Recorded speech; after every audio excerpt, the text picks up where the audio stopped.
Hey, I'm John Mark Nelson, and you are watching Music in Minnesota. Why the beard? Does it help you make music better? That's a great place to start. It absolutely doesn't. Okay. I think if the beard does anything, it breaks the chilling winds on negative 20-degree days. How long have you had the beard? I think I started growing a beard when I was like 17. Oh man.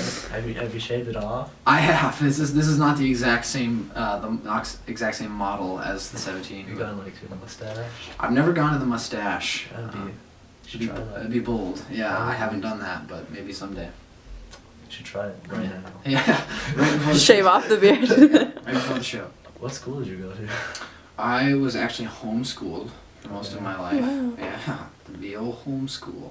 I was homeschooled up until through my freshman year of high school, and then sophomore through senior year I went to Minnetonka, the giant, The huge school. giant school in the suburbs. Did you get did a lot of people oh yeah, your music is so awesome? Or you just I kind of play guitar? Yeah, I felt like it's because I came in from being homeschooled and was only there for 3 years. I felt like I was sort of the ghost in the hallways to some extent, but I was involved musically there. But I don't think it was until after I graduated that people started to kind of rally and be excited about my music, because the record didn't come out until the summer after the spring that I graduated. And so once that came out, I think people started kind of rallying behind it. But up until that point, I was kind of invisible. That's cool. I graduated in a class of 900 kids. So That's a lot. yeah. When was your first show and how did that progress into what it is now? Yeah, that's a good question. I played a lot of real casual stuff. I remember growing up. I grew up in a city called Excelsior, and there's a Dunn Brothers in that city, and they would do high school Wednesday night high school open mics. I would do a lot of those. A lot of embarrassing memories there, trying out songs that I'd written or covering other people's songs. And then when I started playing shows under my own name and doing that independently, I was still in high school, and I would just play either by myself at coffee shops and stuff or little cafes and stuff if they would have me. And then that kind of slowly shaped into, after I started getting some support from The Current and getting some local recognition around town, I started to get to the point where venues would invite me to come play, or if I asked at a venue and gave some of the references of people that were excited about my music, sometimes that would help be able to book a show, and then I sort of slowly brought a band in around me. That's cool. Do you have any really embarrassing Shows? show moments? Yeah, there's definitely some. I remember playing a show a few weeks before the first record, Waiting and Waiting, was supposed to come out, and it was at a smaller place. To not burn any bridges, I won't say where it was or who was involved, but it was at a place that was kind of smaller, and a lot of people came out, which I didn't expect, and the person that was running sound was not fully prepared for their job. And so it was just a very lots of feedback and horrible noises and mics not working, and a bunch of people were there to see it, so it was kind of disheartening, but but it wasn't terribly embarrassing. It was just kind of oh man, I wish people would have gotten a little better of an introduction to my music. I saw on your Facebook you have a new record coming out.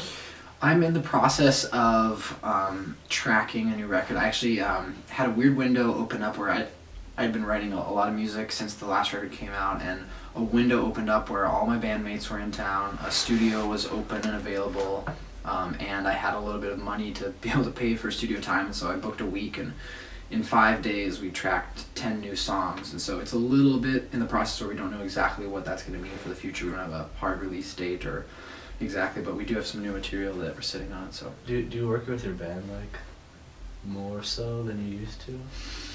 yeah, I think so. I mean, I do all the writing and I do all the arranging for the songs, so I pretty much get things to a certain point before I share it with the band, but the band learning the songs and shaping the songs to some degree is much more part of the process than it used to be. So you have 2 records out right now, right?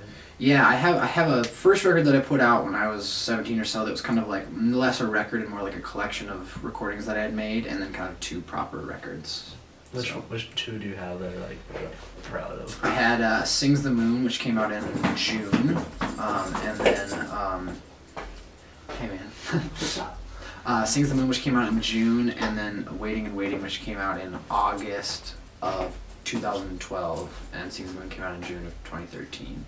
So 2 kind of proper releases, and then 1 sort of unofficial. I'm in high school putting some recordings on the internet. Yeah.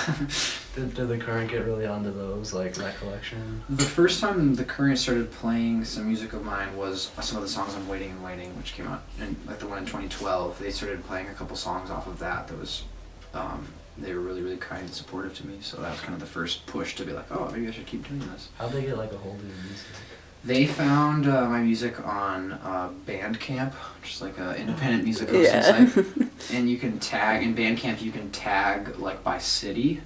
Yeah. And like the Current has a really great local music staff where they search out local music and play it. And so someone was digging through like the Minneapolis, I think, portion of Bandcamp and That's found cool. something. Yeah. Luck of the draw, I guess. I guess, yeah. Did you have any comfort objects as a child? Comfort objects? Yeah. Oh my gosh, is that the grand finale question? No. No, definitely not. Wow, that's quite a way to wrap up. I totally had a comfort object. I had a blanket. A blanket? Yeah, blankie.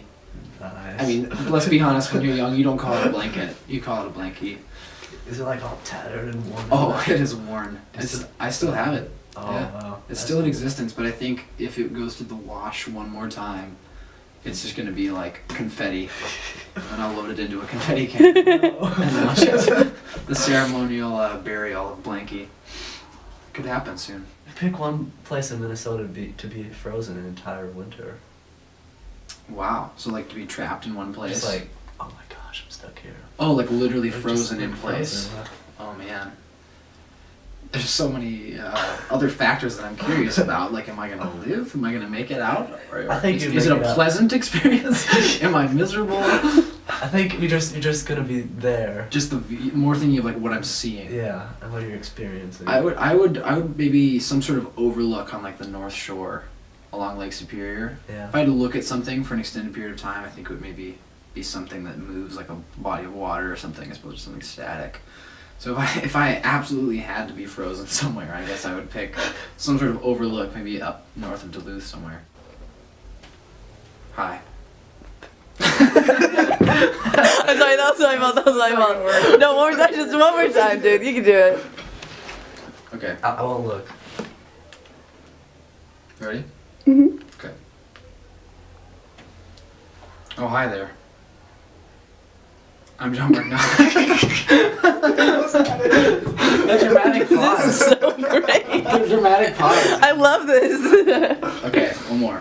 You have to promise that you actually use this one though. Okay, ready? Hi. I'm John Mark Nelson. You're watching Music in Minnesota.